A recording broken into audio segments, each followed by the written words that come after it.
Well, tonight's program is going to be related to a bring back drawing gift that came in. I believe the Hokinsons might have put it in the drawing a few months back, and it was the essentials of a ring making setup. And I let it sit in my shop until the top of the box got dusty, and then decided I wanted to give it a try. And wow, what fun! I'm always looking for something new and different to do with my lathe. Y'all know I like to make toys, yo-yos, pins, tops, those kinds of things. I don't make many bowls, but I make a few. But when I won this that night, I thought, well, that's something new and fun to do in the shop, and especially when I don't have a lot of time to invest in a project. You can make one of these start to finish pretty quick. So I added a few accessories to what I won that night. These are the mandrels, and I'll pass one around. They're the mandrels for making rings, and it just fits into a regular chuck or a collet chuck, however you want to mount it to the lathe. And then it's got a set screw in the end that spreads the mandrel out a little bit so it'll grip the ring blank. And you'll see when it comes by, it's stepped up in size, and I think that one starts at about a size 5 and goes up, and then this one starts at a 9 and goes on up to like a 13. So you can do a wide range of ring sizes with just the two mandrels that come normally in a kit, and they're available from Penn State and other sources. I think Craft Supply may also be one of the suppliers on these. But one thing I found out real quick is you don't have to have expensive stuff to make some really cool rings. And the kit that I got the night I won it came with some abalone shell, which I'm going to use to make one ring tonight. And just a small container. I think these cost around $5 to $7 for a small container of abalone shell. Christmas time, my granddaughters wanted some rings, so I was trying to figure out and they wanted specific colors. And I was in Walmart and walked past this. It's just little envelopes of colored sand. And one of the bags of colored sand at the top glows in the dark. So I made little glow-in-the-dark thumb rings for my 7-year-old granddaughters for Christmas, and I was amazed. They charged them up, and then they went to bed early that night, and they came back in an hour later and held them under the light for a while and went to bed, and then came back and charged them up again, and we did that for about 4 or 5 hours that night. So, but that's one of the fun things about ring making. It doesn't have to be anything expensive. These are glass beads that I bought, I think, at Michael's. And I've got an old coffee grinder, the kind that's got the crank on the top of it, and I just throw these in there and run them through the coffee grinder till they kind of get into a little smaller size, and you lose the holes in the beads that way. And then I've got them in purple and gold, turquoise, copper, and antique brass. Got some coral beads, just necklace beads, and I ran them through the coffee grinder. I beat on them with a hammer a little bit before I put them in the coffee grinder so they'd be a little smaller. These made a nice ring with a stainless steel channel, and again, you're looking at $6 or $7 maybe for these, and that'll probably make a dozen rings. So. Bead shops are a good place to find things. We were running through Roswell playing with the space aliens a few years ago, and there was a bead shop there, and they had all these little tiny bottles of ground up gemstones, and I got peridot and amethyst, and got some moonstone, and then they had these little vials of gold leaf, and it's actual gold. And I made one of the first rings I made was a Bacote ring for my wife. She wanted a wooden ring, and I did the channel inlay on that one with the gold leaf. and it made a really interesting looking ring. When you can be messy, you can get it all over the ring, but by the time you finish turning and polishing it, everything is in perfect lines. So you don't have to color in the lines and be neat to make rings, which is why I'm going to be okay with it. Other things that I've used, I've got some mother of pearl that's pink. I've got turquoise chips and white mother of pearl. And then I got some opal, some crushed opal, and that's part of what I'm going to use tonight. I'm going to try to make 3 rings and put them in the drawing, and there will be a size 10, a size 11, and a size 12. So um, hopefully somebody will get one that'll fit. The one trick before I get started that I learned right off the bat is you need to try to put some kind of coloration in the bottom of the channel on these rings, because it'll make whatever you inlay into the channel stand out a lot better. And I've seen people use fingernail polish, the quick dry kind. I've seen them use acrylic paint. What I found that I have the most luck with is just Sharpies. And just a plain Sharpie, color the inside and then outline the inside of the edges of the channel, and it's ready to go. Yes, sir. I can. Always do everything backward when I'm looking at a camera. But these are, I think they are 8mm rings, and the blanks I got from Amazon. And I was looking in Rockler and other places like that, and the ring blanks are around $7 to $9. And I thought, it's going to be hard to make any money selling them if I'm, starting out in double digits on the price. And I found a bag of them in Amazon, and they came out to about $1.29 a piece. And they had sizes from 6 up to 13. So I bought a bag of them, and they're stainless steel. They're smoothed edge, so they've got the comfort fit on them, and they're exactly like the ones that you can get at the hardware stores for 10 times the price. So, but I'm going to go ahead and mount this in the mandrel. This also gave me an excuse to buy a collet chuck, which I've been wanting for a while, and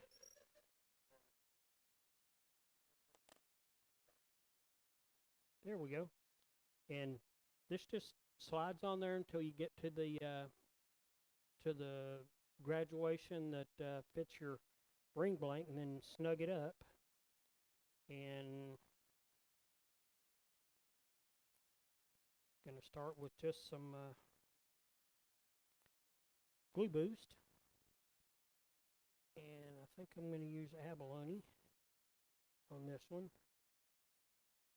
You don't have to be neat. That's another reason it works well for me. But you just then get that snugged in good.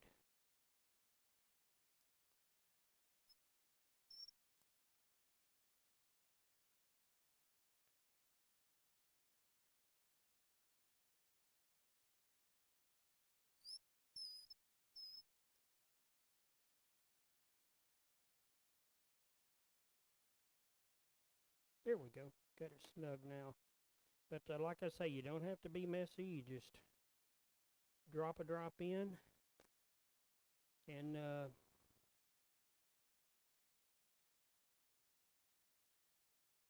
one thing I found that I like to do to set the pieces in is just get a little, and this is a cheap one. I think they came like 20 of them for $1 at the craft store.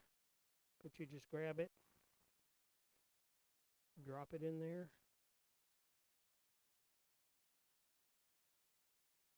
You don't like where it's sitting, you can take it out and flip it over and grab another one. And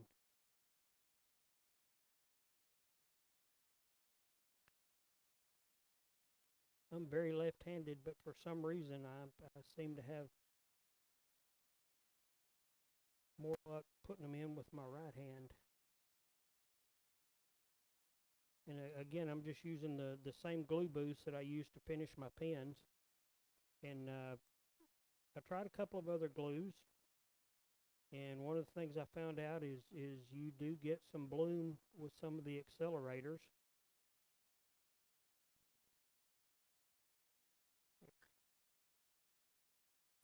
And with the glue boost, I tend to get a real clear, shiny pen-like finish, so that's what I've stayed with making these. It's the medium. hmm Thick might work better, but I never have thought about making, a trip to buy more glue just to do something different that works the way I've been working. So if it ain't broke, don't fix it.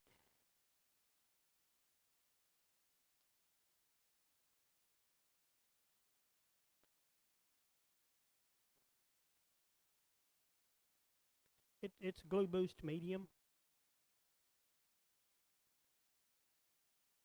Yeah, it's the blue one. This one, medium. Yeah, shameless plug for glue boost. I love that stuff. I wear it on my fingers all the time.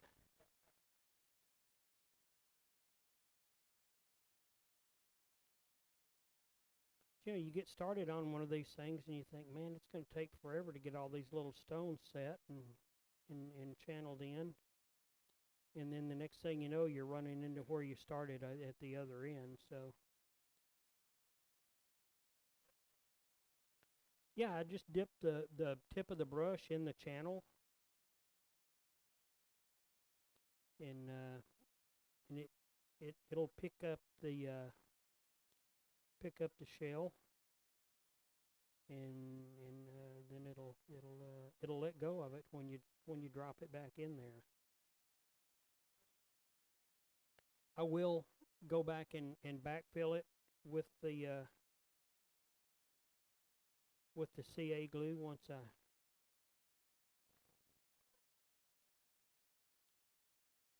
Yes, it's a little bit deeper, but I tend to stack them in, and they're going to be a little bit higher than the sides of the channel.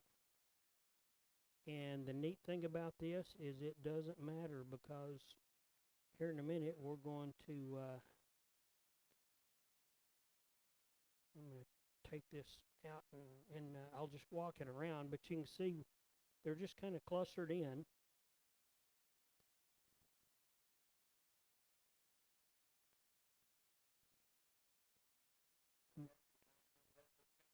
Um, Generally, if you don't have your stones above the channel, you'll want to build up your CA till it's at least equal. And I'll pass one by in a little bit, but y'all can see that that it kind of is messy looking. It's it's got stones around there, and I'm gonna just hit it with a little bit of accelerator.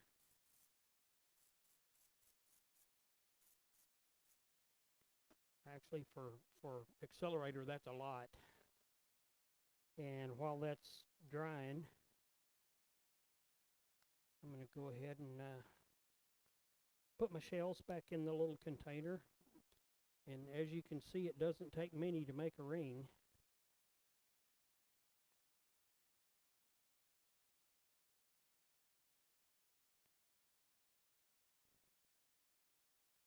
Now, the stand was in the box that night. So, what's the guy's name that did the demo on these for us online one night? Yes, Chad Schimmel. I started to say he uses pretty much exclusively the UV activated resin. Uh, and one thing I found out is the little flashlights to cure the resin. Uh, you got to sit and hold that light on there for a good little while. So that's what I was going to say. I had one in my shop. I shined the light on it. I bought a bigger UV light, put it under that, and it began to harden. And I asked Brenda Michael and James Carter one night at the club what you can do to get that darn UV resin to harden, and then sit it outside for about 5 minutes, and I brought it back in. It was hard as a rock. So I'm going to give this one more. No, I still use it, and actually, this is it. And the resin stays liquid as long as ultraviolet light doesn't hit it. But if you have a UV lamp on in your shop and you're working with it, as long as that light's going to hit where you've got a little drop of it sitting there, it's going to harden it up, and then you're going to have to chisel it off of your workbench.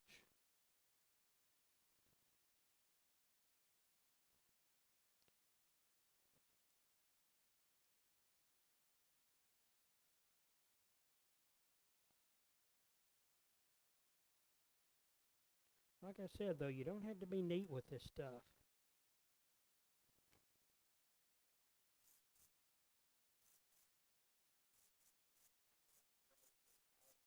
Yeah, I just added enough of the medium glue to fill up the channel, and like I say, this gave me an excuse to buy a collet chuck, so I'm really enjoying this. This is the first time I've used this collet chuck. Another shameless plug for Penn State Industries. They had them in their last catalog that came out. It's kind of like Sears Roebuck was when I was a kid. I always look forward to having that hit my mailbox. Got my mailbox in town. I get them anytime I order, so I normally have about 10 of those a month. If anybody ever needs one, just be sure and let me know. Okay. Yeah. One thing I found out, though, by the time you've called them a few times, they begin to, when you give them the zip code, they call your name before they have a chance to pull it up on computer.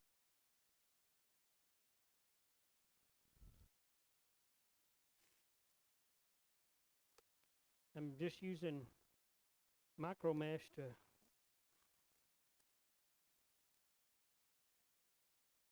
you can hear it bouncing. I may switch off and use some aluminum oxide sandpaper, but I'll give it a start with this, and then this is 180.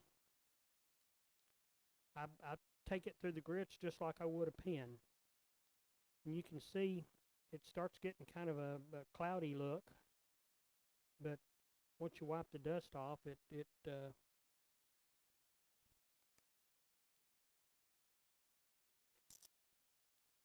get some of this aluminum oxide, and it'll grind that abalone shell down a little faster.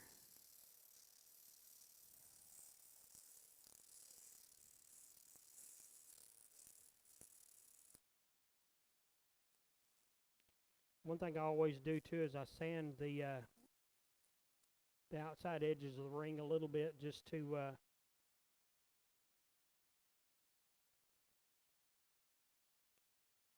get any glue off or anything that I might have gotten on it. Use my Sharpie or anything like that, but it's already starting to smooth out. I've got a little rough spot here, so I'm going to hit it a little bit more with the sandpaper. Another thing you can do is you can pull your tool rest up and get a carbide cutter and turn that outer edge right down to the edge of the ring blank, and save a little sanding time. It's already starting to get pretty nice and smooth. I'll just run through the grits.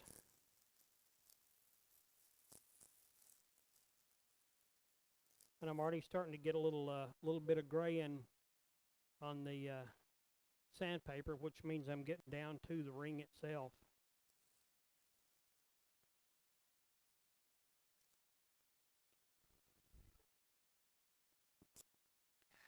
It's running at 2200 now.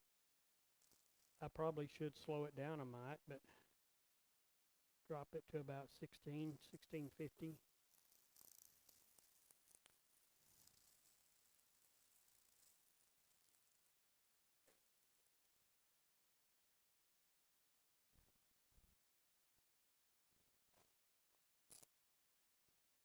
And I normally, when I'm using the sandpaper, just dry sand it until I get down to my micro mesh pads. Then I'll switch off and wet sand the polishing pads. Once you start going down on the micro mesh to the higher grits, uh, it'll polish off any marks that are on the stainless steel. So, okay, this has got me up to 600. And what I'm seeing now is mostly I'm getting gray material on the sandpaper, and my ring is starting to feel pretty smooth. So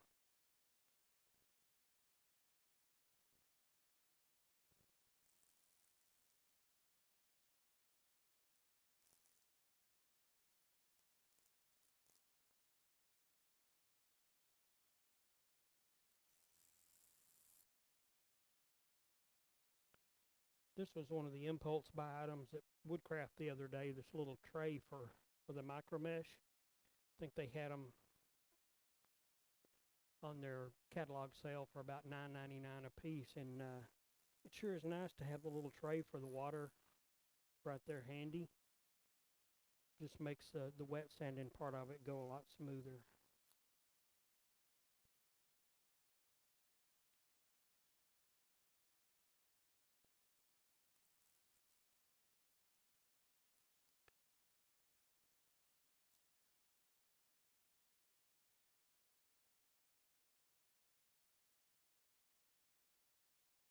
You can see now it's really starting to take on some shine.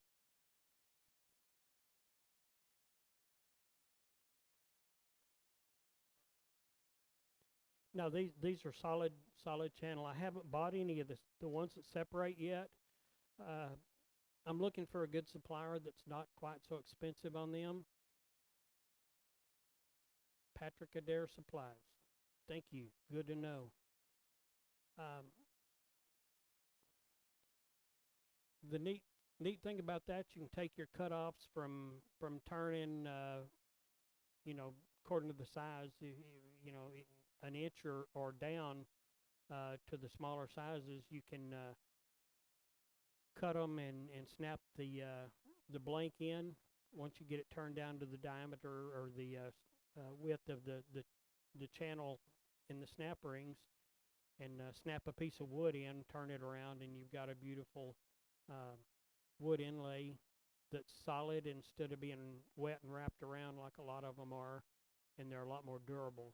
And then you can cut it, take a detail tool and cut a channel in it, and put something in there if you want to. I've seen several of the ring makers are using things like copper wire, and they'll just put some CA in the channel and wrap copper wire or brass wire or silver wire, whatever they've got around it, and it makes a nice inlay.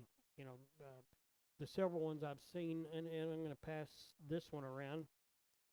This one's a ceramic blank, and it's got multiple little channels in it, and it'd be a really good one to inlay something like a silver wire in. And the ceramic ones you can get in white or black generally.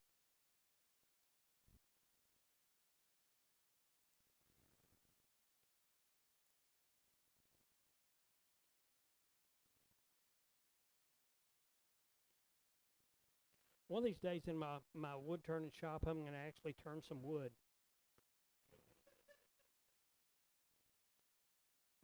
Once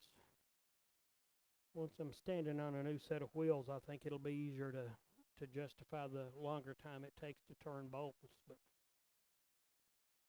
my quality goes down when the knee pain starts going up. So.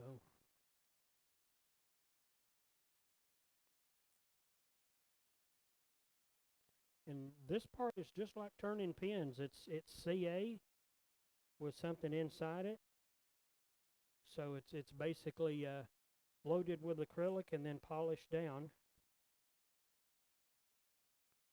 Not a lot of pressure.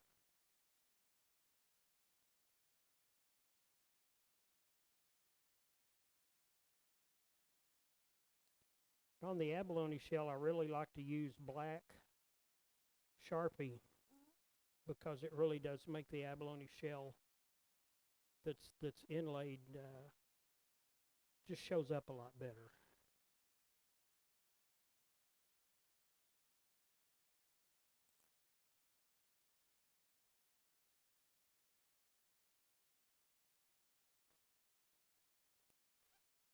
Um, Probably. Some of the nose rings I've seen running around fast food restaurants here in town, these little teenagers wearing something in their nose that looks like it'd control a Brahma bull.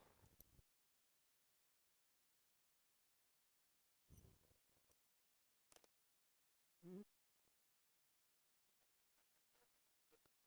okay. Ah,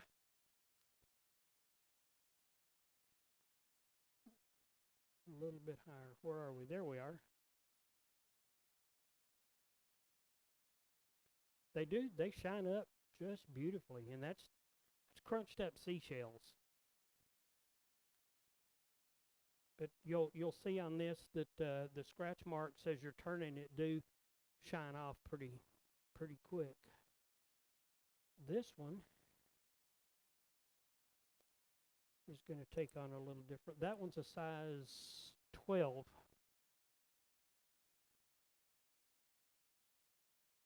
This one will be a size 10. And what I've got is blue glow powder. And they're proud of this stuff. But a little dab will do you on that. It goes a long way. And then crushed opal, if you buy it right, uh, can cost as little as about $10 for this little blister pack. It can go as high as 20. I picked these up in the store at Rockler the other day, so I was able to get my Alamo Woodturners Association discount, which did help out. And we'll just start right in the same process. I took a blue Sharpie and filled the channel up, and I'll just start right in here.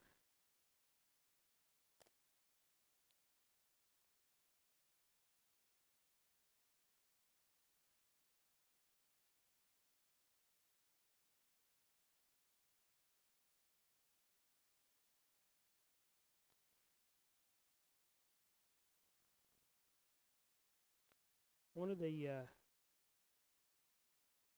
demos that I watched online when I started learning this was from a guy that got into ring making. He had been in an accident and needed something he could do sitting around his house. And so he got into ring making, but he couldn't afford a lathe. So he bought a Ryobi cordless drill, and his little mandrel he made, carved it, actually whittled it out of wood, and put it in his Ryobi drill, and that's what he used to make rings. So you don't have to have really sophisticated tools to do this. Oh, heck no. How do you think I got a collet chuck?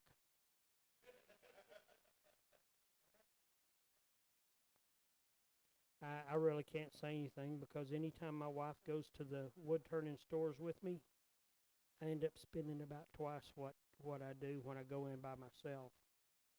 But I also come out with a big list of projects. So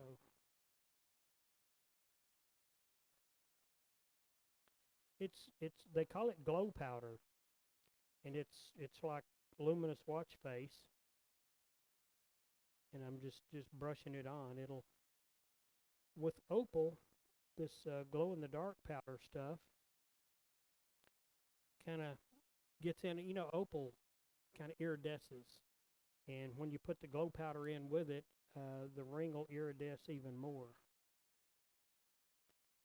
So that's why I'm putting a little glow powder in with the opal. Pardon? This glow powder will glow blue, and the blue here is actually the crushed opal, and it's not real opal. It's cultured. It's man-made opal. So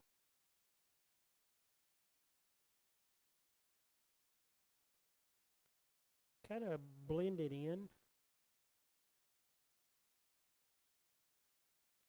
I like to blend it in a little bit, kind of fill in the cracks between the pieces of opal with it, and that way it helps fill the channel a little bit, and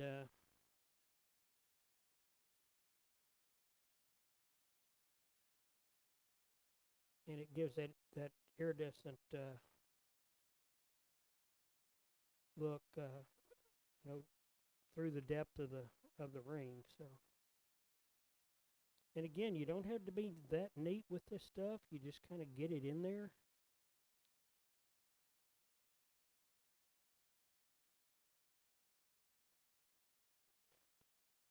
Right, that's the glow powder. Looks like something from the 1980s, but I won't go into that.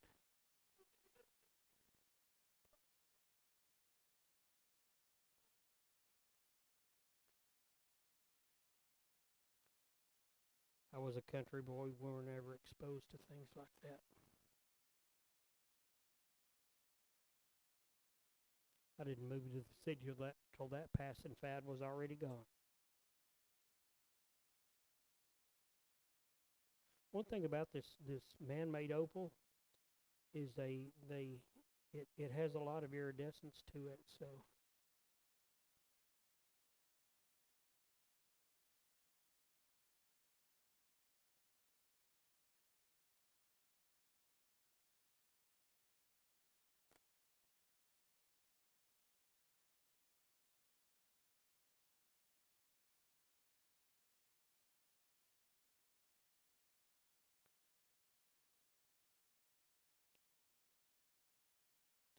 I know nearly everybody's met Brenda Michael that came up from Corpus Christi and joined our club after she and her husband moved to the New Braunfels area.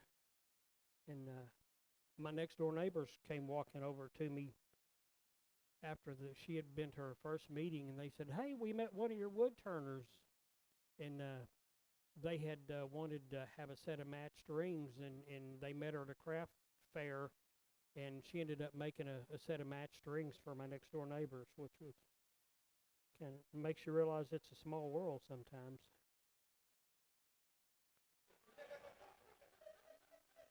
No comment.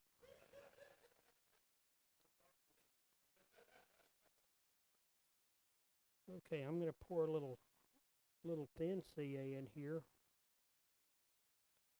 and like I say, it doesn't take much, but these 1 gram containers will probably make 3 or 4 rings, so $10 or $12 worth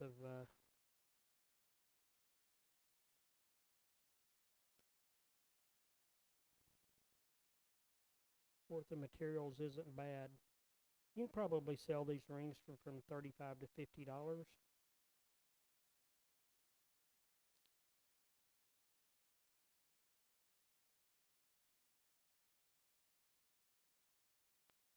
This powder kind of disappears in there as it.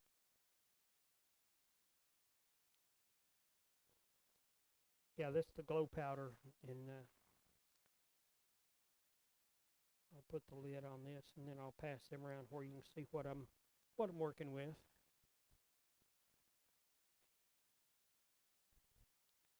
The glow powder actually, I think, cost about $8 a tube or so. And, again, they're not bad. Okay, I'm going to just go ahead and fill the channel. When you're filling those channels, you don't have to use really so much accelerator, because a lot of time what you're working on dries before you would have time to again, I use way more than is necessary, but and we'll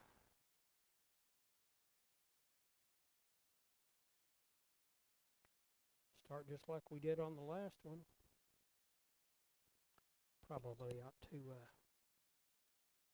exercise some shop safety. This opal's a pretty soft stone too, so it sands down pretty nice pretty quick.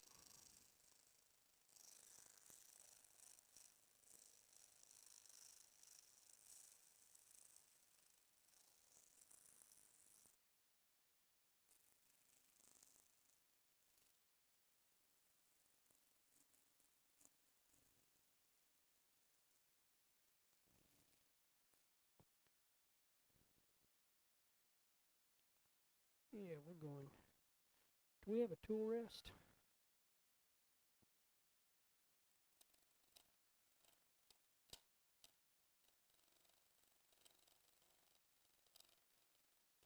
But as I'm looking at this from the back side, you can see pretty easy when your stones start getting even with your ring, and that's when you know to go back to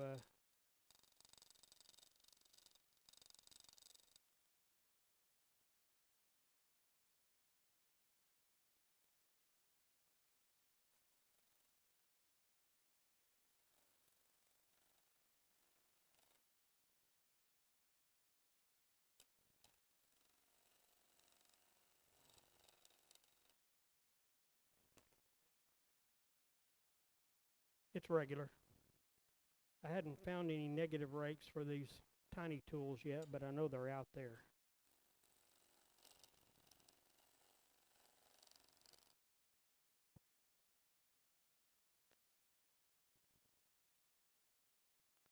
CI6. Yeah. And these are easy wood, by the way.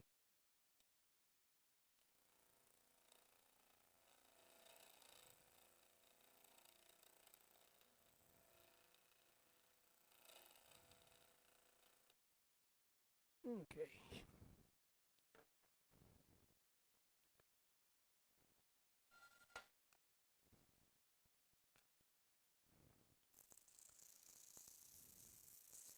Yeah, after turning that down a little bit, it sands off a lot nicer.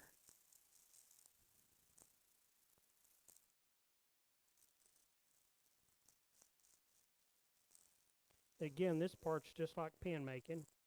You just smooth it up. You don't have to go through the horizontal sanding to get your sanding marks out, but otherwise it's just about the same.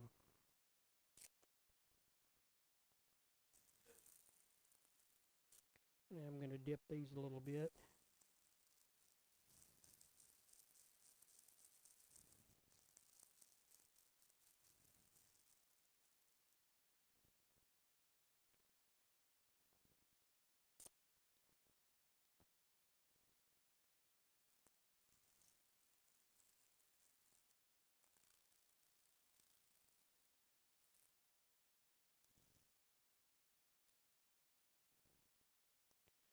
You can tell this is real high-tech stuff.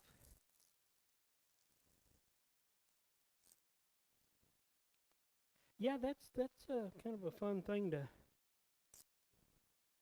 play with, especially because it's got that set screw and the mandrel splits into 3 segments, and turning the Allen wrench to turn that set screw definitely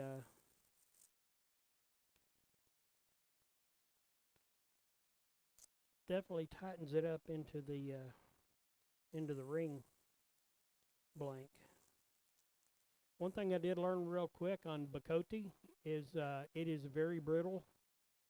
So when you snug it into your mandrel, you don't snug it, you just kind of twist it up there, and it's really better if you take some plumber's tape or the Teflon tape and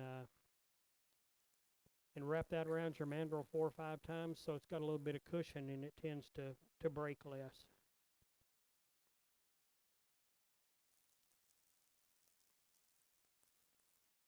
unlike wood turning, where sanding is our boredom, when you're making rings and you start doing the sanding and then into the micromesh polishing,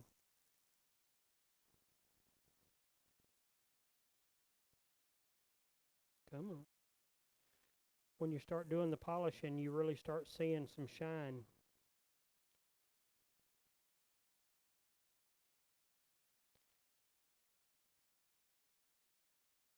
And one thing that's nice about it too is you don't have to hunt up a bottle of some kind of finish from your top shelf to work on it when it's done, because it's CA all the way through, so it's got an acrylic finish from the time it comes off.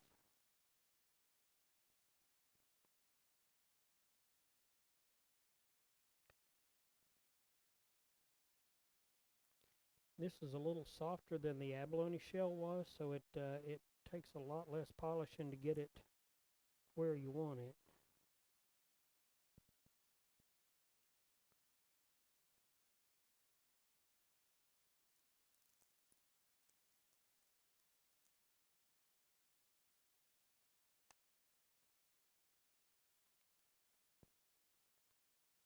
Sure.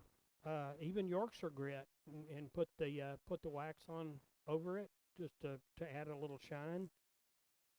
But the only thing I've used so far, and I've been turning these since October, November, is just wet sand them with micromesh.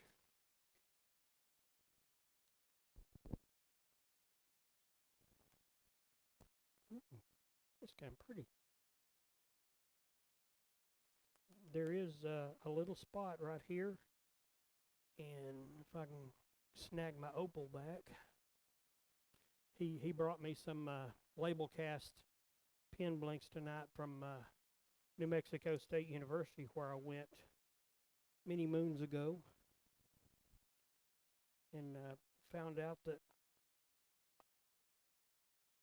my daughter's boss in Washington, D.C. also went to New Mexico State, so I got 2 blanks where I can send one up there so she can suck up to the boss.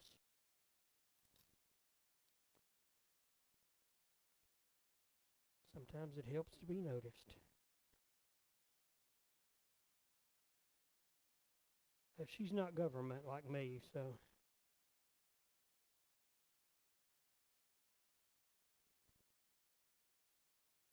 when you hit 60, you got to start using accessories differently.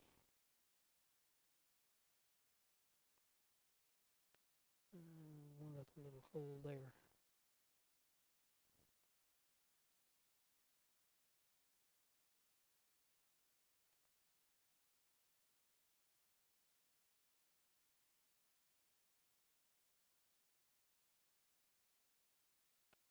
When you got these little holes in there, sometimes it's hard to find a piece of that small enough to just drop in there, but eventually you'll run across one.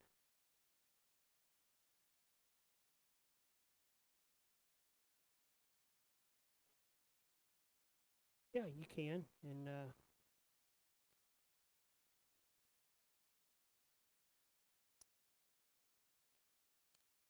what I'm going to do is since I put a little piece of opal in there, I'm going to just dab CA over the top.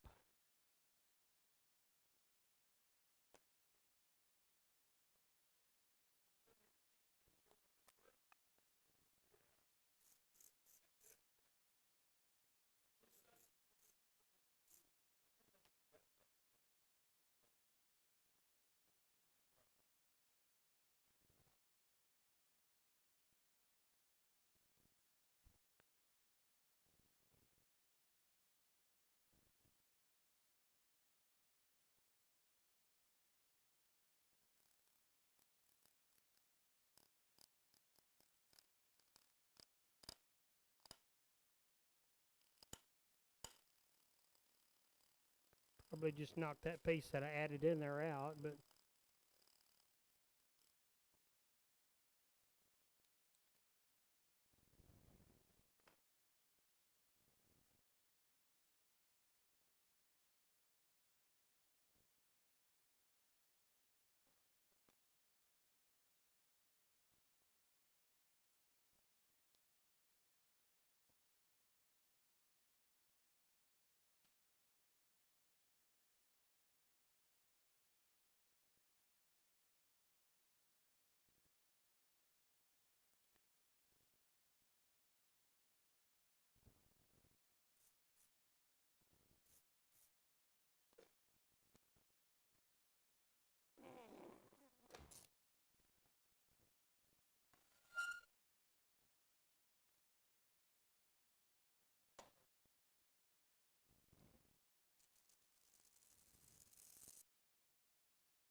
Hmm.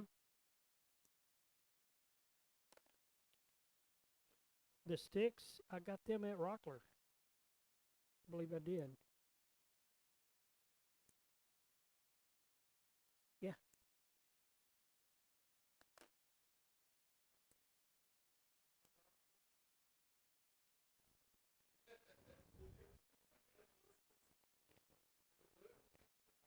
This one, my glow powder got a little blobbed in a couple of spots, but it's still presentable.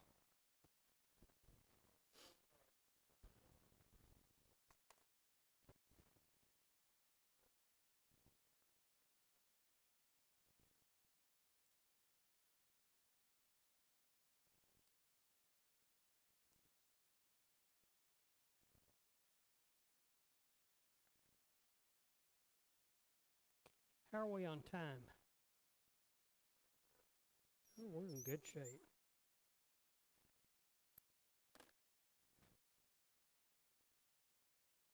We're going to do one more.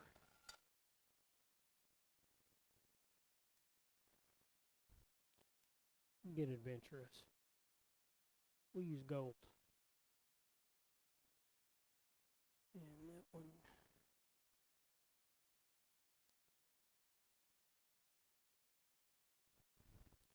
One thing I learned on turning with gold leafing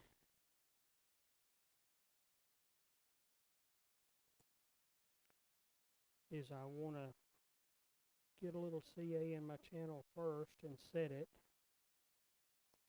before I start building up the gold on it, because that way you don't have to use as much.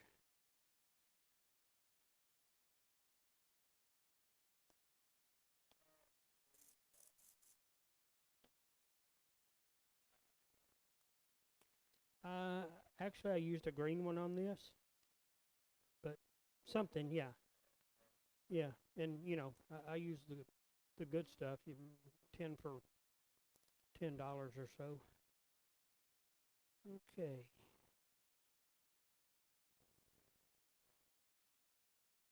No, honestly not. Sometimes it reacts and gives you a unique new color. Yeah, and it's very red now. It's because I had that Aggie pen blank made. It came out maroon.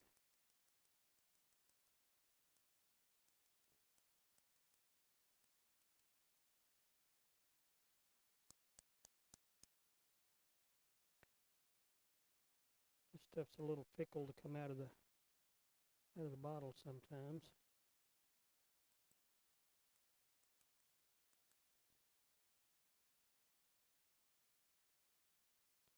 But again, you don't have to worry about being a little bit messy with this, because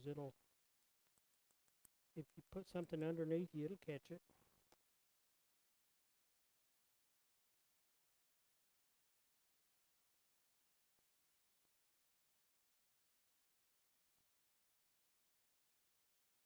There we go. That's going to work better. Again, this is another one of those specialty tools. It's a little orange wood sticks that you get to dig all the dirt out from under your fingernails with.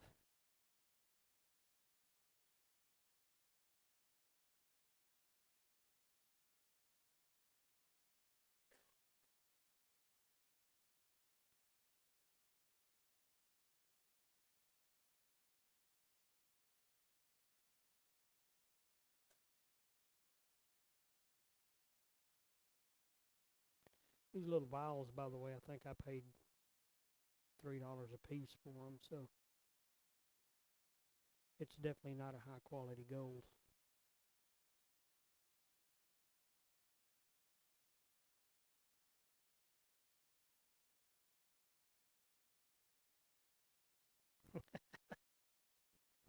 Somebody's probably wearing it. Might be from the Undertaker.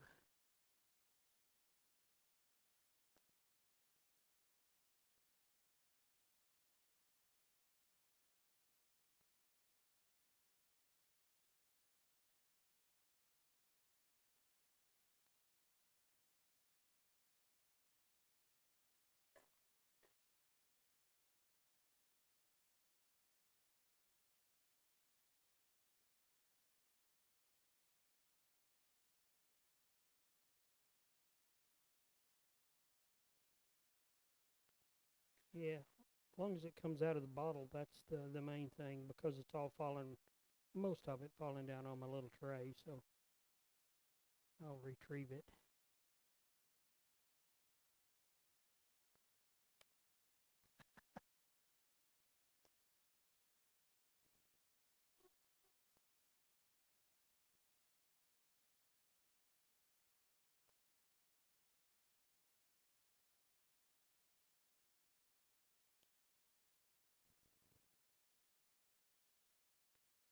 Again, like I said, you don't have to be just extremely neat with this because anything that doesn't fall into the channel, you can just sand or turn it off.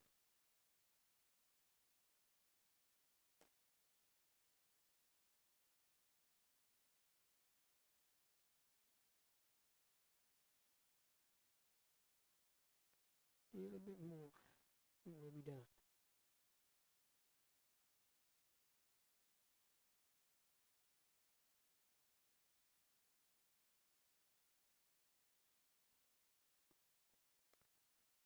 Okay, I'm just going to drip a little bit of thin CA on there and let it kind of permeate.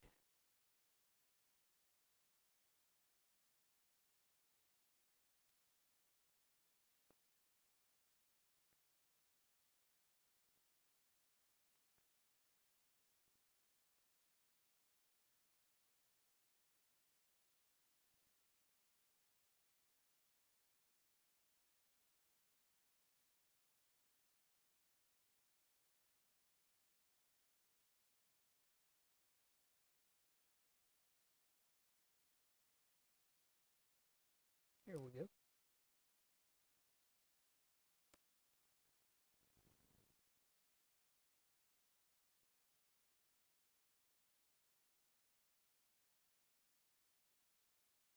This one's going to probably be stuck on the mandrel too, but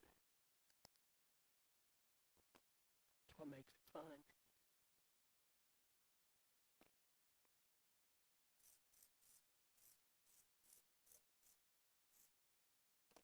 Pardon? Got those easy wood tools.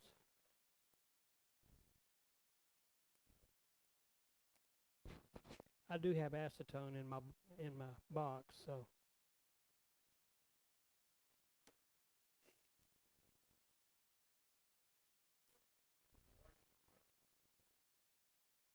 I throw them away.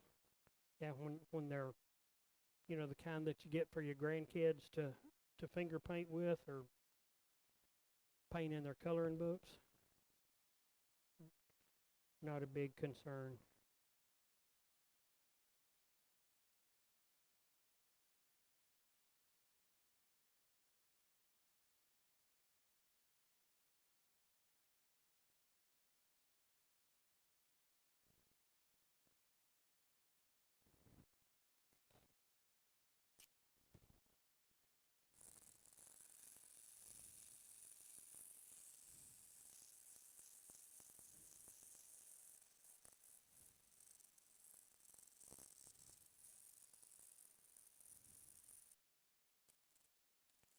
So now y'all can go home tonight, and when they say what'd y'all learn, and you tell them you learned how to sand.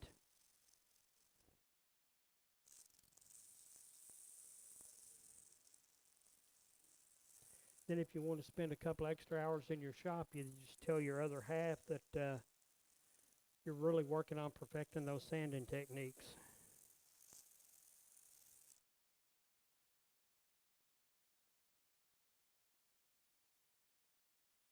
Okay, good.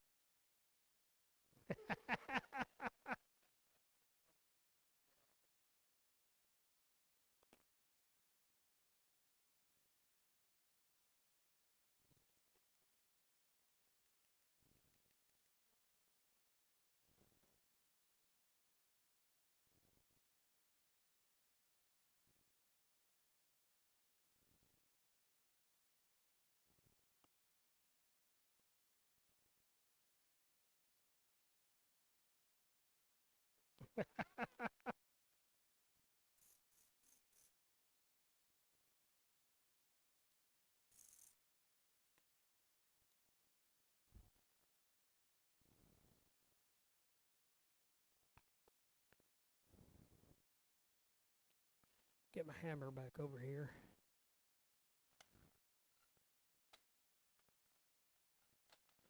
Darn good one.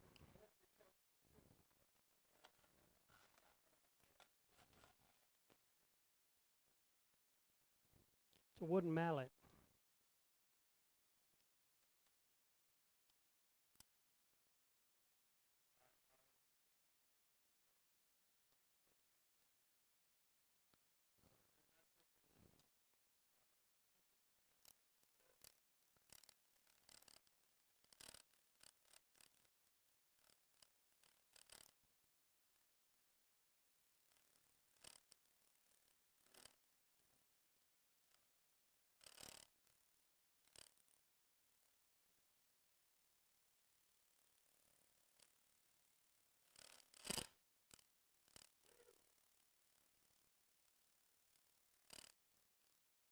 That's why you do wear safety glasses.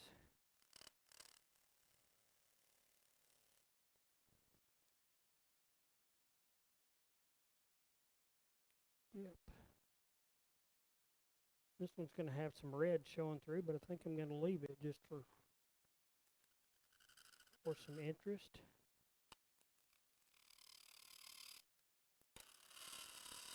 You didn't see me do that.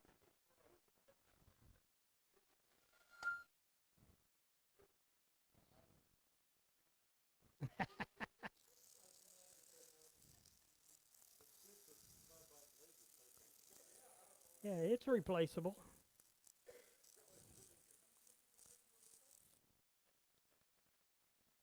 Y'all wonder why I'm going into the hospital to get new parts put on my body.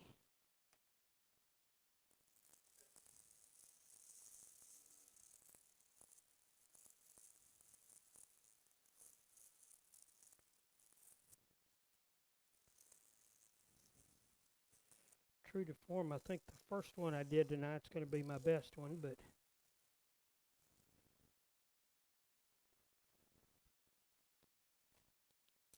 yeah, I'm not kind of a supposed to kind of guy.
It's no fun. Can't salute in traffic.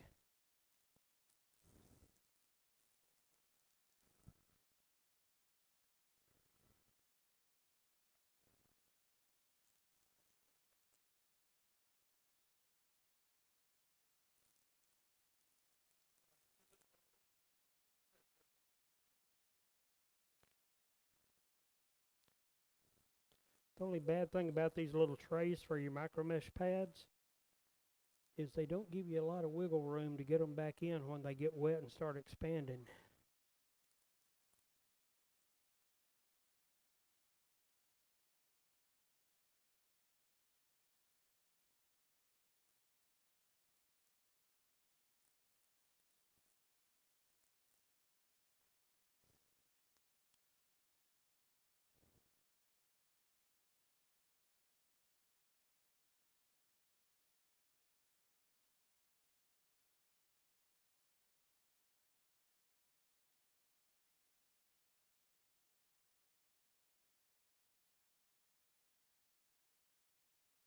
To start making rings, and it doesn't take a lot of investment to get going, but they're fun, and you can do a lot of colorful stuff. Um, but with that, I guess I'll call it a program. If anybody's got any questions, I'll answer what I can. I try to answer them as I go, but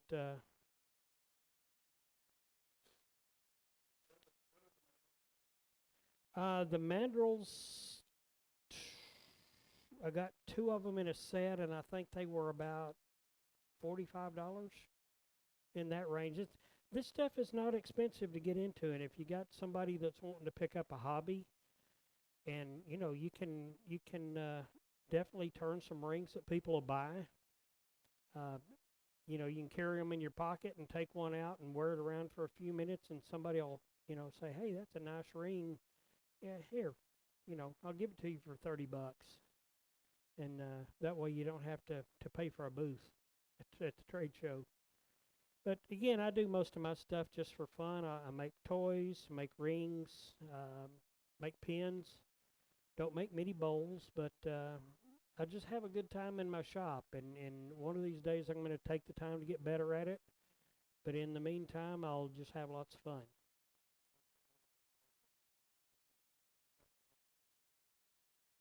Yeah, yeah. They're just basically a ring mandrel, and they graduate up in size, starting at about size 5 or maybe 6.